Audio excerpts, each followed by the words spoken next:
नमस्कार शेतकरी मित्रांनो, राज्यामध्ये झालेल्या ऑगस्ट आणि सप्टेंबर या 2 महिन्यामध्ये झालेल्या अतिवृष्टीमुळे शेतकऱ्यांचं अतोनात नुकसान झालं होतं आणि या नुकसानीची भरपाई म्हणून राज्य शासनाकडून जे काही जिल्हे त्या जिल्ह्यांना याच्यातनं आता 997 कोटी रुपयांची मदत राज्य शासनाकडून झाली आणि त्या संदर्भातील एक GR देखील काल प्रकाशित करण्यात आला।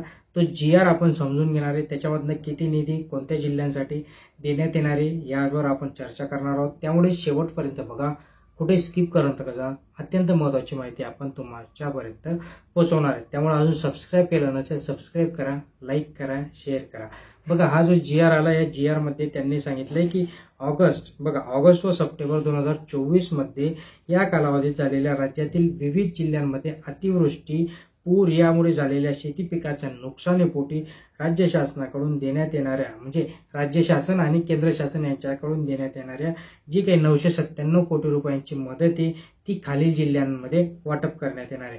त्याच्यामध्ये सर्वात प्रथम जो जिल्हा आहे तो रायगड जिल्हा आहे, रत्नागिरी आहे, सिंधुदुर्ग आहे, चंद्रपूर आहे, नंतर तुमचा बीड आहे, लातूर आहे, परभणी आहे।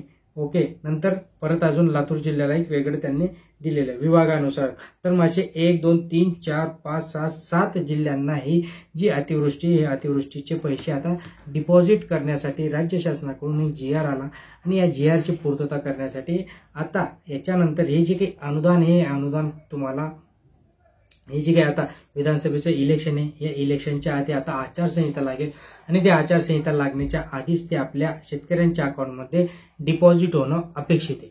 आता त्यामुळे ज्या शेतकऱ्यांचं याच्या संदर्भातील बघा, कोणतंही जे अनुदान आहे ते अनुदान आपल्याला DBTच्या माध्यमातूनच मिळते, त्यामुळे आपल्या अकाउंटमध्ये जी समची EKYC वगैरे राहिली असेल, EKYC राहिली असेल तर EKYC लवकरात लवकर तत्पर जाऊन करून घ्या, जेणेकरून तुमचं याच्यातनं नाव आल्यावर तुम्हाला याच्यात नक्कीच पैसे मिळतील। ही सुवर्ण संधी सोडू नका, जेणेकरून आपल्याला याचे पैसे मिळतील।